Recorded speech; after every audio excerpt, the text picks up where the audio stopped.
First, general imaging. We'll go through the controls on the screen. In the upper left corner we have FPS, stands for frames per second. Here we're in a linear probe with 101 frames per second. Very, very fast. Next we have DG. D stands for dynamic range. That can be selected by going to our soft keys above.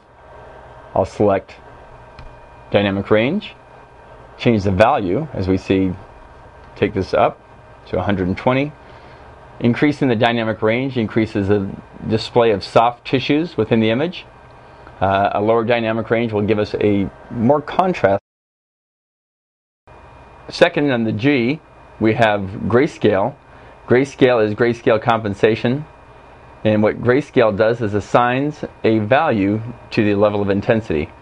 So basically this is the same as our old 2D maps. Display, select your value, and as we see, as we cycle through these, some of these gray maps can get extremely contrasty, as in the case with this, to very soft. This is all to preference and can be changed for each different user and really stored in a preset. The next value displayed is gain. We see it listed at 23 right here. If we increase our gain,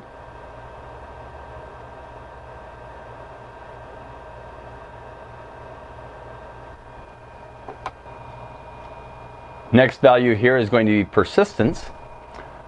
Persistence is in the last row. Select, change the value. As we increase our persistence, we improve our contrast resolution. But if we take our persistence up high, then what we'll see is we'll get this really a very muddy feeling.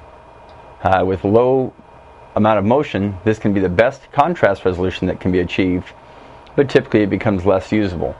So we like to find a nice balance. Here we're going to pick 40. Excellent image, really no lag in the image, not limiting our scanning ability at all.